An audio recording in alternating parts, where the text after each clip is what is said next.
Barclay. Hello to you, Mr. Barclay. It's good to talk to you. Good morning, much to talk to you about. Good morning, good morning. Let's talk about the test and trace to start with, should we?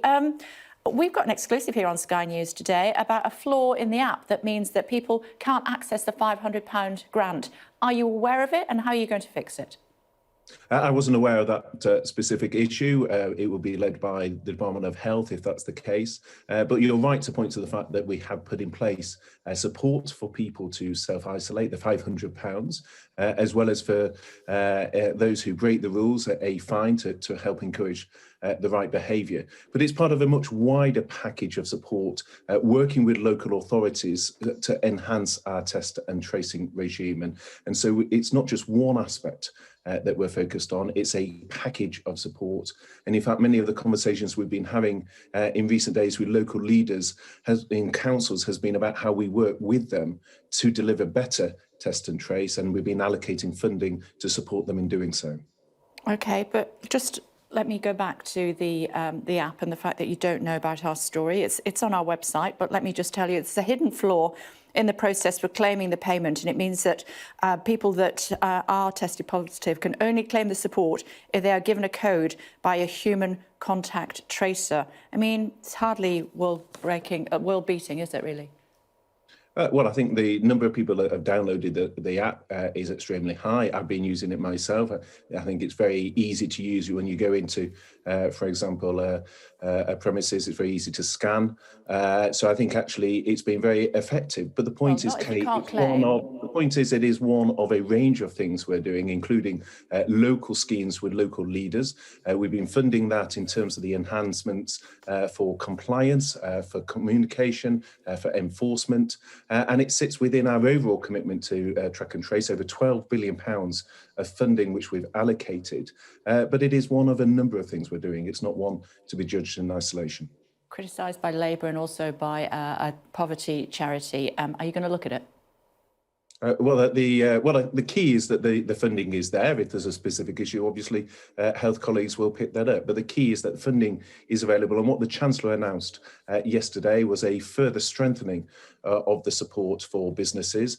By international comparison, extremely positive funding in terms of the extension of the self-employed income support grant, the support for individuals in terms of those coming back into work, where they're able to work one day, but still get up to 95% of their income when you interact to February with the furlough bonus, as well as the job support scheme. So it's a comprehensive, you said, in terms of the amount of funding we're allocated, a comprehensive package of support as we get people out of the furlough process into coming back into work.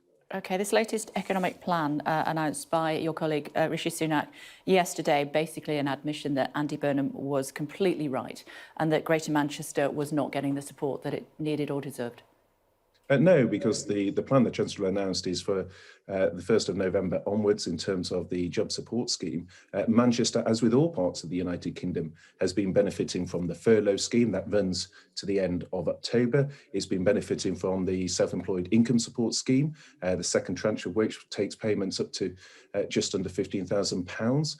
It benefits from the local authority funding, the £3.7 billion that we've allocated nationally, a further £1 billion of additional unring-fenced local authority support. It benefits from its share of specific schemes, such as our infection control, £1.1 billion of funding through the adult social care system. And it benefits, for example, in its schools through the £1 billion of catch-up funding that has been allocated. So the point is there is a range of measures as part of our balanced approach, tackling the virus, but also protecting jobs. And we have a range of national schemes. The issue with the Mayor of Manchester, Greater Manchester, was unlike other mayors, such as the Mayor of the Liverpool City region or leaders in Lancashire or the Mayor of South Yorkshire, who worked very constructively with the government. The Mayor of Greater Manchester wanted a special deal. He expressly wanted something better than what was available for people in Liverpool. And we want to take a national approach and treat all areas in a consistent manner. He actually wanted to do better for his constituents. Goodness me, the very idea. Let's see if you can answer this for me. Third day in a row. Can gyms in Greater Manchester open or not? I've been speaking to your colleagues over the last 2 days. They can't tell me. What's your understanding? Well, it varies on gyms in different areas. Lancashire, for example, had a different approach to Liverpool. Manchester is going into tier 3 measures, has over midnight tonight. For any of your listeners wanting to know for their part of the country what the rules are, on gov.uk, they can just put in their postcode. That will tell them, and it will vary from area to area around the country. But the key is where businesses are forced to close because of the restriction measures, we have put in place financial support for them, not just in terms of the job support scheme, where the government will then pick up 2/3 of their wage, but also the additional support for businesses in terms of their rent, so up to £3,000 per month of business support. So it's about saying where it varies from area to area, but where support, where restrictions are required in order to tackle the virus, what we have done is put the support package in place for those businesses, both for the individuals working them that are affected, but also for the businesses faced with pressure, for example, on their rent, so they're able to meet those payments. Can gyms open in Manchester? I don't know for gyms specifically in Manchester. What I would do is I would go to the postcode, check it on gov.uk, and that's where that would be addressed. Yeah, you are wrong about Liverpool and Lancashire. Gyms are open in both of those, is my understanding. Let me gyms were open in Lancashire, but as part of the tier 3 measures we put in place in Liverpool, they were not. In response to requests from leaders in Liverpool, we have then changed that. So are gyms open in Liverpool or not? That gyms can open as a result of the changes in Liverpool. They weren't initially as part of the tier 3. And the point of the question is, it points to the fact that as we work with directors of health in different parts of the country, the needs of different parts of the country will vary. That is why we're taking targeted measures. So you know what's happening in Liverpool, but you don't know what's happening in Manchester. Let me ask you what's happening. Let me ask you, if I may, about what's happening with Rishi Sunak. Can I ask you about Rishi Sunak? Of course you can, but the point is... Thank you. Here we go. He met yesterday with his colleagues inside a pizza restaurant to make the announcement. You're not allowed to do that, are you? You're not allowed to mix with work colleagues inside in a tier 2. For business meetings are allowed in restaurant venues, so yes, they are. And the point is... Sorry, if I can just make the point. Yesterday, the day before, actually, I had the Housing Secretary on the programme. He said it was a loophole that shouldn't be in place and it was going to be tightened. 2 days later, you're flouting it.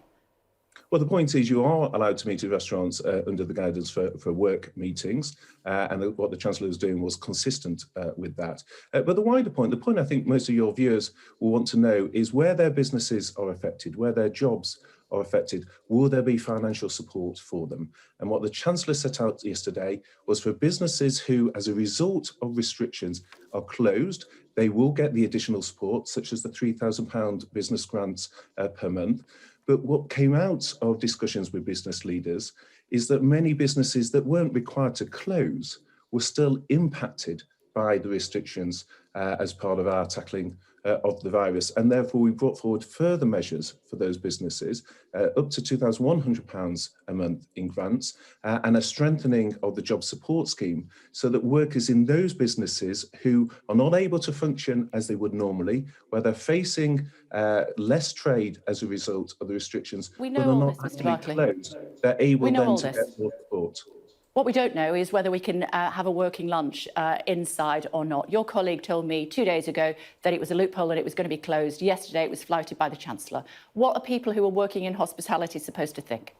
Well, you just asked me that question. I've just answered it, that it is allowed for working lunches. But the wider point, and I think the point... Well, I didn't feel that you clarified the situation, which is why I pressed you further on it. But thank you for clarifying it. There's a lot to talk about. Talk to me, if you would, please, about this test and trace advert for the Department of Health. A senior delivery manager for test and trace operations. They'll be paid up to £2,000 a day. Experience of turning around failing call centres a must. Goodness me, that's not a ringing endorsement, is it? Well, what we've done with the test and trace is go from an extremely low base, so just a couple of thousand tests a day, up to a capacity now of 380,000, a target by the end of this month of 500,000 a day. That is a massive scaling up that has been delivered by the Department of Health. If we were not funding that, Kay, you would be the first challenging me. We've allocated over £12 billion So there's no shortage of funding to do this, but it is a huge logistical challenge. It's a big delivery change to go from such a low base to delivering on a mass scale. There's new technology coming on stream that will help us deliver more testing and quicker testing, because it's not just the number of tests, it's the speed of tests that is also hugely important. And we've got new testing technology coming on stream to help us with that. But we have allocated the funding in order to do this because it is a priority, and we've scaled it up massively over recent months. 2 more quick questions. I know you're rushed for time this morning. Do come in and see us next time if you can. It's always great to have ministers in the studio. £2,000 a day, but it's going to cost, looking at the figures, 20 million quid to feed kids, hungry kids, over the half-term break. £500 million to eat out, to help out. 20 million quid to feed kids over the half-term break who otherwise will go hungry. Come on. Well, we are targeting funding. So we put £1 billion, for example, to schools for catch-up. £350 million is ring-fenced specifically for disadvantaged children. We put an additional £9 billion into welfare support to support families in terms of pressure on their household bills. One of the best ways of supporting families is by helping people to keep their jobs. That's why we've had the comprehensive package of business support, such as the furlough scheme, the grants, the tax deferrals, the loans, to help them do so. We put additional funding into local authorities who often work at the sharp end with many of the families who are experiencing hardship, for example, help with things like council tax bills. So there's a whole range of measures. The point of substance is absolutely right, Kay, that we are helping children. That is the right issue to focus on. The question is, what is the best way of doing so? Is that best done through the welfare system and the support that we're doing by helping people keep their jobs, by supporting local authorities, by targeting school funding, as I say, with the £1 billion on catch-up? So we changed things when the schools were closed. Now the schools are open. We've gone back to the approach we had before, but alongside that, we put a comprehensive package of additional support to help exactly the families. 20 million quid is an easy win, isn't it, to put food in kids' bellies? 20 million pounds, given all the other money that's sloshing around. Why don't you just do it? Well, because it's not. Then you would say that's just for a short period of time. But it is. It's for a week over the half term. Indeed. So it wouldn't be for a week. And the point is, it's not the summer money that you're talking about. It's the fact that what is the best way of delivering support? We think the £9 billion that we put into the welfare system, the £1 billion we put in to schools for catch-up, the additional £1 billion we've just allocated to local authorities that is not ring-fenced, that builds on the earlier £3.7 billion. We think those are better ways of getting support to families. And as I say, actually, the best way of supporting families is by helping as many people retain their jobs. And that is why we've had the support on furlough, the support on self-employed, and so forth. So you're quite right. It's not about the 20 million. It is about what is the best way to support families in need. And we've taken over £200 billion, Kate, that we have spent supporting the British public. So it's not about 20 million. It's about the £200 billion that we've allocated. Or £2,000 a day for somebody to fix a failing call centre. Let me ask you briefly, before I let you go, with your Brexit hat on, there seems to be a landing zone on state aid. Fishery is now the major sticking point. Are we going to get a deal? Well, I hope so. I think, as I've always said, Kay, it's in both sides' interest to have a deal. That is what we've always been committed to. But that deal needs to reflect that we're leaving the EU. We will regain control of our fisheries. It was a key issue for many of your viewers during the Brexit debate, and it is important that the deal reflects that. But it's in both sides' interest to come to a deal, and I hope that is very much what we secure. OK, I must let you go. It's always difficult to do a down-the-line interview, isn't it? It sounds as though I'm interrupting you. I'm just trying to have the discussion. Do come in and see us, as I said, next time. It'd be great to see you. Enjoy the rest of your day. Thank you, Minister. Thank you.